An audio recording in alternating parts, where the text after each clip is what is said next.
نکسیر آنے سے وضو ٹوٹ جاتا ہے۔ حدیث شریف میں آتا ہے جس کو نکسیر آئے دوبارہ وضو کرے، اور جب کوئی نماز میں بے وضو ہو جائے تو اپنی ناک پکڑ لے جیسے نکسیر آئی ہو، پھر نماز سے باہر چلا جائے۔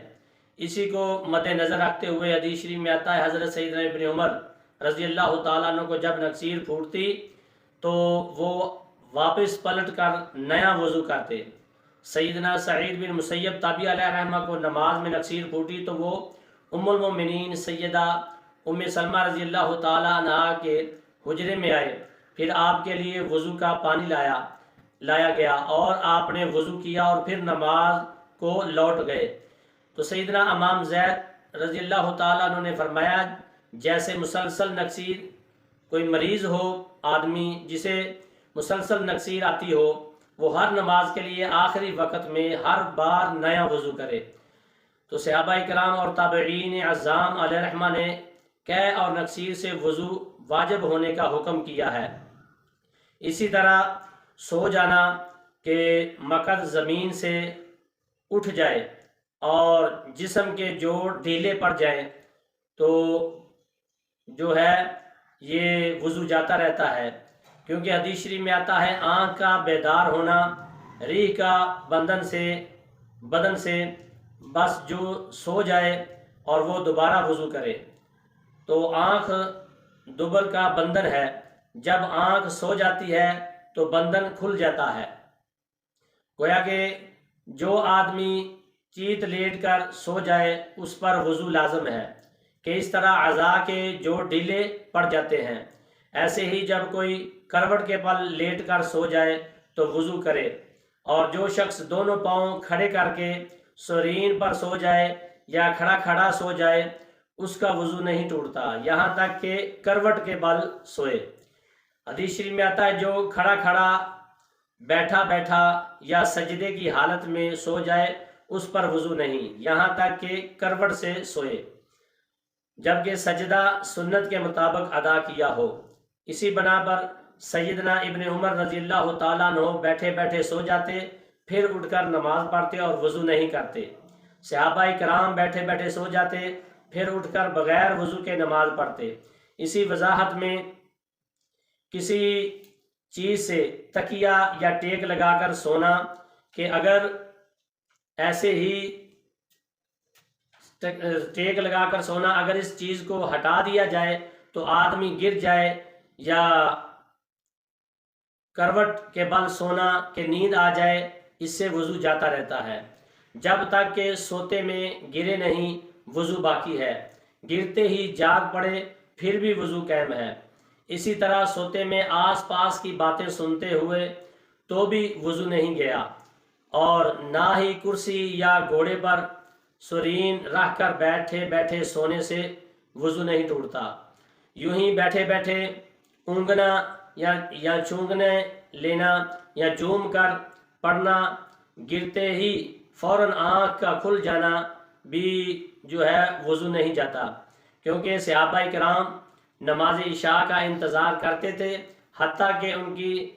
سر نیند سے جھک جاتے، پھر نماز پڑھ لیا کرتے اور وضو نہ کرتے۔ تو آپ کی علمی دلچسپی اور روحانی طاقت کے لیے عرض ہے کہ سو جانے سے وضو ٹوٹ جانے کا حکم سے پیارے آقا صلی اللہ علیہ وسلم کی ذات مبارک کی متشابہ نہیں ہے۔ حدیث شریف میں آتا ہے حضرت سیدہ ام عائشہ صدیقہ رضی اللہ تعالیٰ عنہ آپ فرماتی ہیں کہ پیارے آقا صلی اللہ علیہ وسلم نے فرمایا کہ لا تنام عینی ولا ینام قلبی، میری آنکھ سو جاتی ہے لیکن میرا دل نہیں سوتا۔ دوسری حدیث مبارکہ پیارے آقا صلی اللہ علیہ وسلم خراٹے لے کر سو جاتے، پھر اٹھ کر وضو کے بغیر نماز پڑھ لیتے۔ تو آپ صلی اللہ علیہ وسلم نے نماز پڑھی اور سو گئے، پھر مؤذن آیا تو آپ صلی اللہ علیہ وسلم نماز پڑھانے کے لیے کھڑے ہوئے اور وضو نہ کیا۔ اس سے یہ بھی معلوم ہوا کہ پیارے آقا صلی اللہ علیہ وسلم اپنی امت کے حالات سے کسی بھی وقت بے خبر نہیں ہیں، سوتے جاگتے حیات میں اور مزار میں آپ صلی اللہ علیہ وسلم باخبر ہیں۔ تو محترم سامعین، ایسی کہ جو کھل کر آئے، الٹی وغیرہ کھل کر آئے بلا تکلیف، روکی نہ جا سکے اس سے منہ بھر کیا کہتے ہیں، اس سے وضو ٹوٹ جاتا ہے، کیونکہ ایک بار پیارے آقا صلی اللہ علیہ وسلم نے کیا کی تو وضو فرمایا۔ مزید یہ کہ حدیث شریف میں آتا ہے جس کو